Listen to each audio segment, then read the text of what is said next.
7LEP గనిలో మంగళవారం మధ్యాహ్నం ఘోర ప్రమాదం సంభవించింది. ప్రమాదవశాత్తు శాండ్ బంకర్లో పడి హెడ్ ఓవర్మెన్ సత్యనారాయణ దుర్మరణం పాలయ్యారు. శాండ్ బంకర్ పరిశీలనకు వెళ్లిన హెడ్ ఓవర్మెన్ తీట్ల సత్యనారాయణ ప్రమాదవశాత్తు కాలు జారి ఇసుక బంకర్లో పడిపోయాడు. ఆ వెంటనే పైన ఉన్న ఇసుక కుప్పకూలి పడడంతో ఊపిరాడక సత్యనారాయణ ఇసుక బంకర్లోనే మృత్యువాత పడ్డాడు. ప్రమాద విషయం తెలుసుకున్న సింగరేణి యాజమాన్యం బంకర్ నుండి సత్యనారాయణను వెలికి తీసేందుకు రెస్క్యూ సిబ్బంది ద్వారా ముమ్మర ప్రయత్నాలు చేసింది. సత్యనారాయణ ప్రాణాలను కాపాడేందుకు రెస్క్యూ సిబ్బంది కూడా తీవ్రంగా ప్రయత్నించారు. కానీ ఫలితం లేకుండా పోయింది. అంతిమంగా రెస్క్యూ సిబ్బంది ఇసుక మధ్య లభించిన సత్యనారాయణ మృతదేహాన్ని బంకర్ వెలుపలికి తీసుకొచ్చారు. 7LEP మైన్ కు ఇన్ఛార్జిగా వ్యవహరిస్తున్న సత్యనారాయణ అనూహ్యంగా మృతి చెందిన తీరు అందరినీ కలిచివేసింది. అయితే 7LEP గనిని యాజమాన్యం గతంలోనే మూసివేసి పర్యాటక మైన్ గా తీర్చిదిద్దంది. ఈ నేపథ్యంలో శాండ్ బంకర్ ను క్లీన్ చేయించే క్రమంలో సత్యనారాయణ అనూహ్యంగా ప్రమాదానికి గురై ప్రాణాలను కోల్పోవలసి వచ్చింది. కాగా ప్రమాద స్థలాన్ని స్థానిక ఎమ్మెల్యే మక్కర్ సింగ్ రాజ్ ఠాకూర్ సందర్శించారు. సింగరేణిలో రక్షణ చర్యలు లోపించడం మూలంగానే తరచూ ప్రమాదాలు సంభవిస్తూ కార్మికుల ప్రాణాలు గాల్లో కలిసిపోతున్నాయని ఆవేదన వ్యక్తం చేశారు. ఈ ప్రమాద ఘటనపై సమగ్ర విచారణ జరిపించి బాధ్యులను శిక్షించాలని, బాధిత కుటుంబానికి న్యాయం చేకూర్చాలని ఎమ్మెల్యేతో పాటు కార్మిక సంఘాల నాయకులు యాజమాన్యాన్ని డిమాండ్ చేశారు.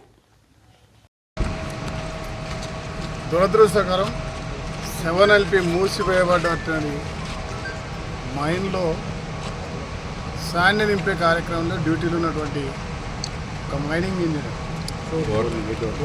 మైనింగ్ ఓవర్మ్యాన్ పర్యవేక్షణ పోయినప్పుడు ప్రమాదవశాత్తు దానిలో పడియాల దుర్మరణం పాలవడం నిజంగా కలిసివేస్తుంది. అనేక సార్లు జాగ్రత్తలు భద్రత తీసుకోవాలని చెప్పిన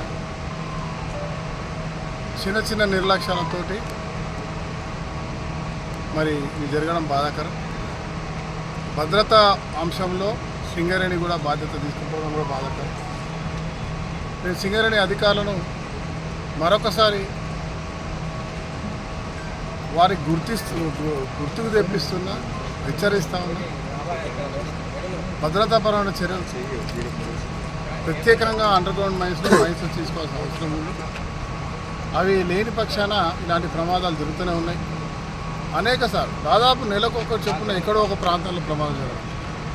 ఇలా దేశానికి వెలుగునిచ్చిన ఒక కార్మికుడు ప్రాణాలు పోతుంటే దానికి అర్థం ఉండదు.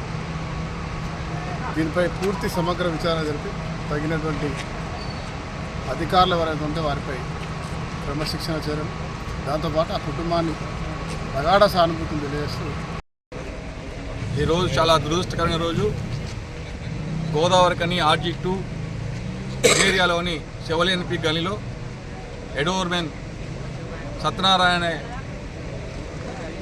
సూపర్వైజర్ ఆఫీసర్ ఆశ్రయం తీసుకొని పనిచేస్తున్న సందర్భంలో మూసివేయబడ్డ గనిని లోపల వైట్స్ ఉన్నాయి, శాండ్ నింపాలనే DDMS సూచనల మేరకి ఇవాళ పాత నడవలేని శాండ్ బంకర్ని క్లీన్ చేస్తున్న సందర్భంలో దురదృష్టవశాత్తు అందులో పడి ఆయన పని నుంచి ఇసుక పడి గాడిపాడక ప్రాణాలు ఇచ్చే సందర్భం. ఇవాళ ఇలా మూసివేయబడ్డ గనిని ఇట్లాంటి సందర్భాలలో చాలా రోజుల కానీ బంద్ ఉన్న శాండ్ బంకర్ని మళ్ళీ పునరుద్ధరణ చేయాల్సిన సందర్భం వచ్చినప్పుడు ఖచ్చితంగా ఒక పెద్ద ఆఫీసర్ పర్యవేక్షణలో ఉండాలి.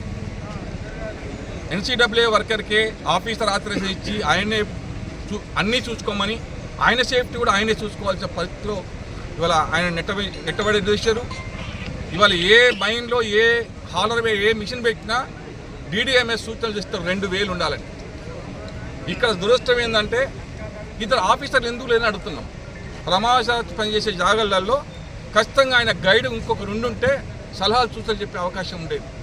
ఆయనే అధికారి, ఆయనే వర్కర్ అనే పరిస్థితుల్లో ఆయన ఇవాళ ఒక అమూల్యమైన ప్రాణాన్ని పిల్లలకు దూరం చేయాల్సిన పరిస్థితి యాజమాన్యం కల్పించింది. ఇది ఇంతకుముందే GDK 1 ఇంక్లైన్లో సేమ్ ఇట్లే జరిగింది. ఆ శాండ్ బ్యాంక్లో జరిగినప్పుడు ఎక్కడన్నా ప్రమాదం అయితే యాజమాన్యం 2-3 నెలలు పెద్ద హడావుడి చేస్తుంది దాని మీద కౌన్సిల్ పెట్టి. మరి అప్పుడు ఒక 10-12 సంవత్సరాల కింద సేమ్ ఇట్లే ఇసుకలో కూరుకుపోయి చనిపోయాడు ఒక కార్మికుడు. చనిపోయినప్పుడు DDMS కానీ పై డైరెక్టర్లు సూచనలు చేశారు, ప్రతి శాండ్ బంకర్లో అన్ని దిక్కుగా తాళ్ళు కట్టాలి, తాళ్ళు కట్టినప్పుడు మాత్రమే అందులో పనిచేయాలని. మరి అందులో తాళ్ళు లేవు ఇప్పటి వరకు.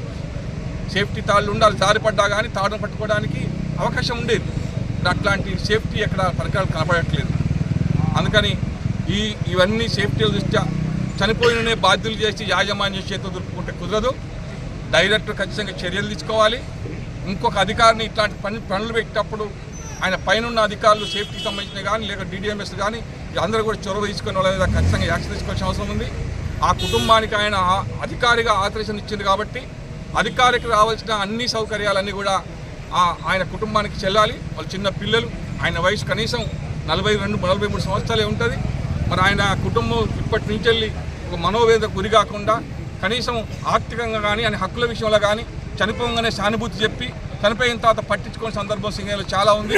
అందుకే అట్లా గాడి పొందకుండా ఆయన కుటుంబాన్ని మొత్తం అన్ని రకాలుగా ఆదుకోవాలని చెప్పి మేము CITగా డిమాండ్ చేస్తా ఉన్నాం. ప్రాంతంలో 7LEP మూసివేసినటువంటి గని దీన్ని మోడల్గా తయారు చేసి చూపించడానికి ప్రయత్నం చేసి టూరిజం అని చెప్పినటువంటి ఆ మైండ్లో ఇంకా శాండ్ స్టవింగ్ చేయాల్సినటువంటి అవసరం ఉన్నదని DDMS వాళ్ళు చెప్పినటువంటి క్రమంలో ఈ మధ్యలో బంద్ చేసి ఒక 4 నెలల నుంచి ఇక్కడ ఈ బంకర్లో శాండ్ స్టవింగ్ అనేది నడుస్తలేదు అని చెప్తా ఉన్నారు.